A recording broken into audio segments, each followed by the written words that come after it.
Demon Slayer blew me away. Welcome to the Swordsmith Village. We finally have a new season of peak Demon Slayer animation and I could not wait to make this video. This season picks up about 3 months after the events of the second season. Tanjiro needs to go to the village of swordsmiths to get a new sword. Here we are met with powerful foes that plan to destroy the village and get more information. I will be summarizing the entire season and give my review and rating at the end. While you're here, I just want to say thank you for all the support lately. The views, likes and subs are all appreciated as it helps the channel and myself create more videos just like this. Alright, let's just jump straight into it.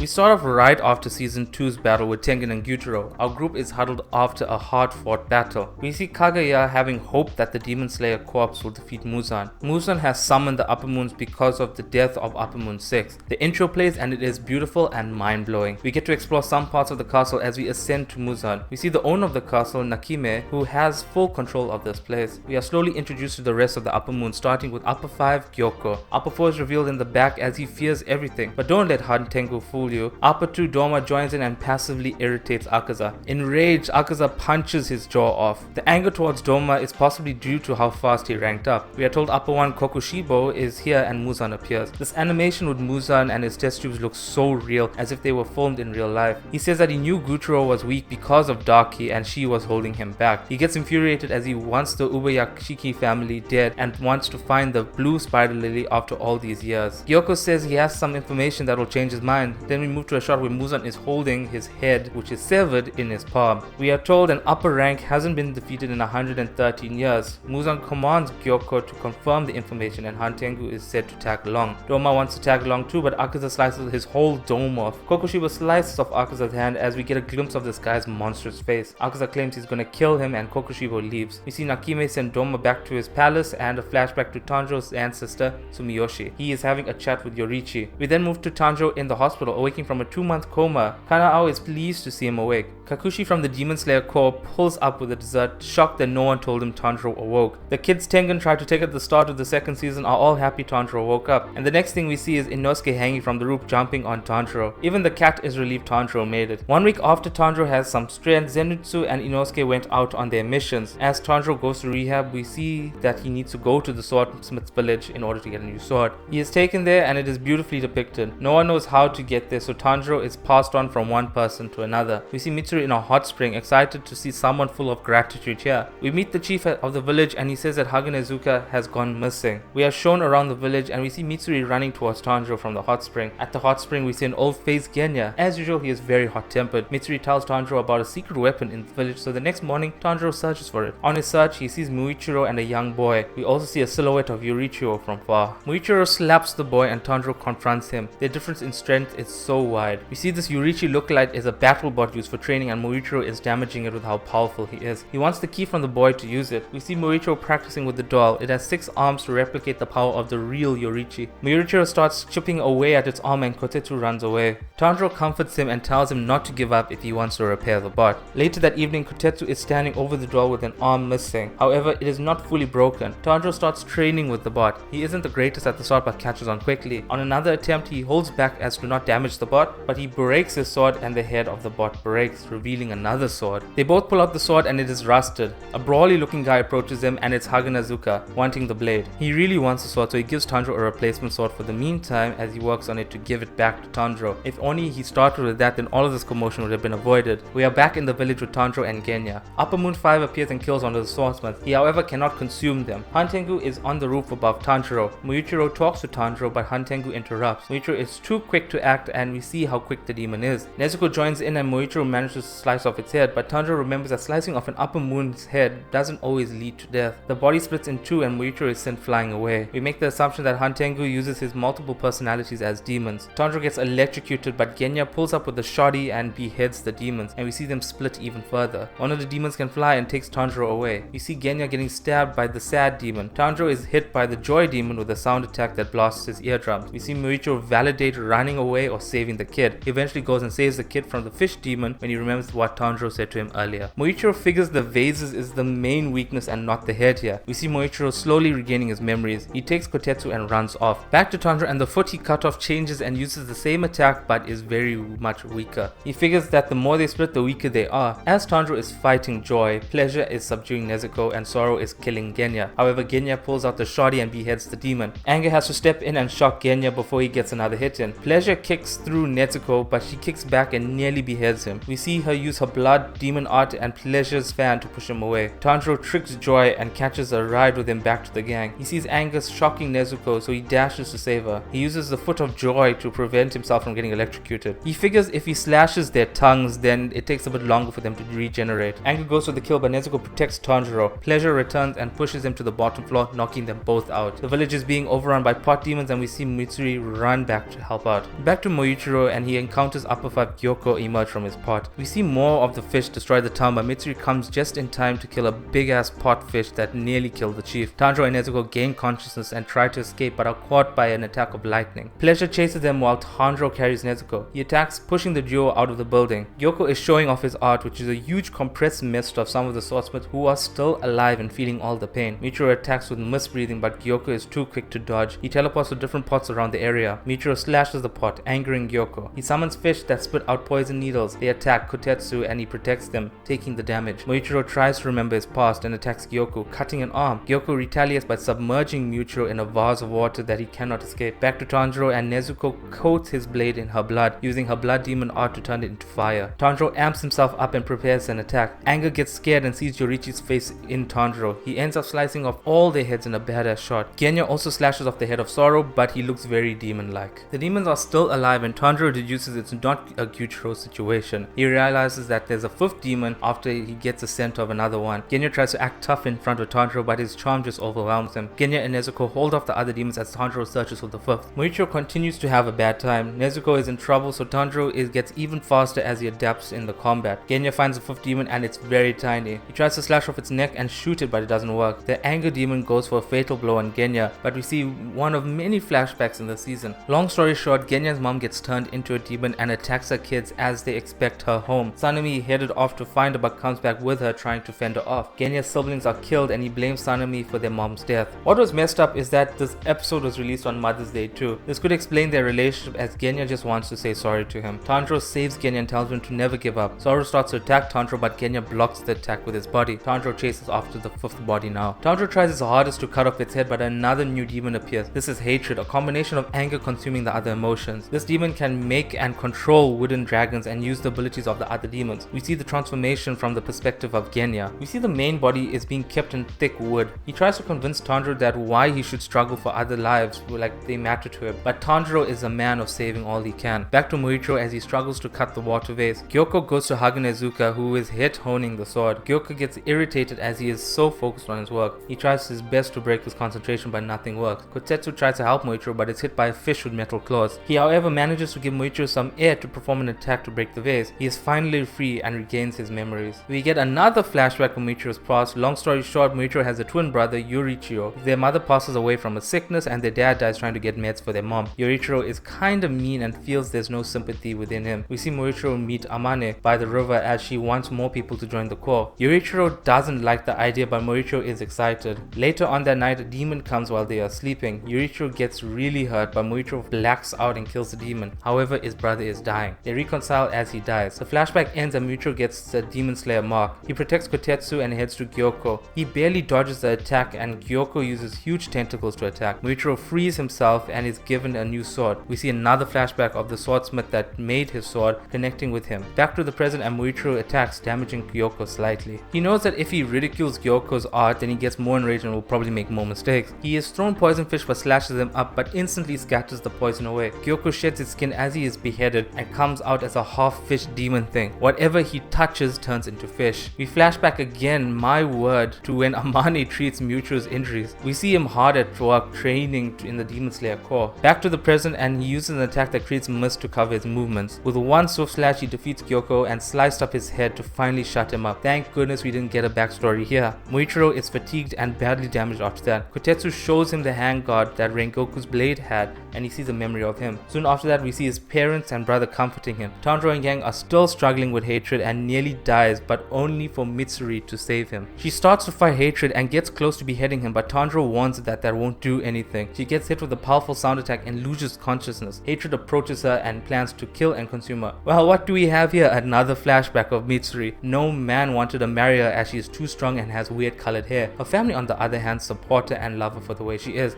We see Obanai gift her a pair of socks that she wears to this day. The gang save her and talk highly of her abilities. This gives her hope and motivation to protect them even more. She blocks the lightning attack and holds off hatred as the others get to the main body. They catch the wooden vessel and Genya bites into the wood to break it off. Nezuko covers it with blood, fire, and Tanjiro slices it open. The demon is gone and they do everything to catch it. Tanjiro's leg gives up but remembers Zenitsu talking about using his legs for thunder breathing. He adapts, uses thunder breathing and catches the demon. As he is about to kill it, it grows huge and nearly crushes Tanjiro's head. Genya tears off its arms and Nezuko sets it on fire. However, it pulls Tanjiro off a cliff and they fall with Nezuko following them. Upper 4 needs to find humans to consume and we see Tanjiro looking menacingly, stating he will kill him. Muichiro throws the new sword to Tanjiro and Haga Nezuka is not happy at all. He uses thunder breathing and slices off the head, but he needs to get back to Nezuko as the sun rises. However, she warns him that the demon is still alive and chasing the people. It is too late. The sun hit Nezuko and she burns up slowly. Tanjiro is stressing whether to protect her or save the people. Nezuko kicks him away, sacrificing herself. We see a flashback of all the memories with Tanjiro and her. Tanjiro dashes towards Upper 4 in an infuriated state.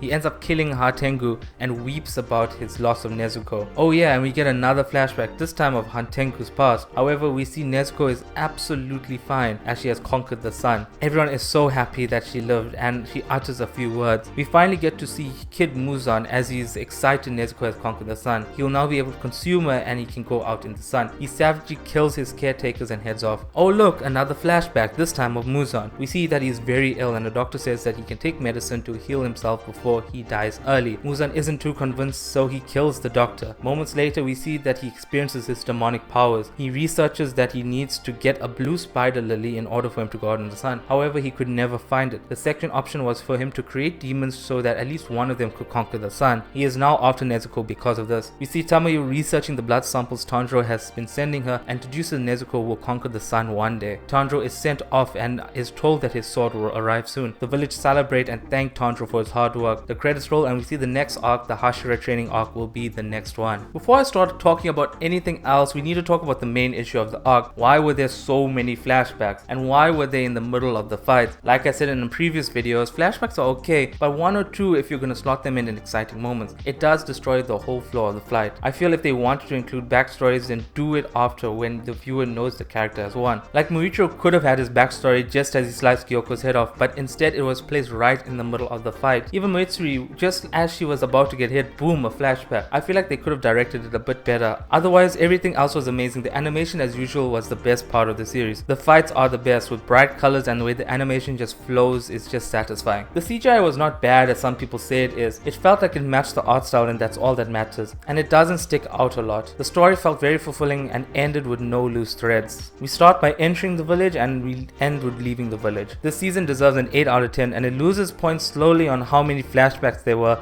and where they were placed in the episode. Do you agree with my review? Leave your thoughts in the comments below and any facts you have about the series too. I'm a sucker for fun facts. Leave a like if you enjoyed and subscribe if you liked the content. See you next with a review on the Black Clover movie. It's your boy ZenMasterKai. Take care and stay safe.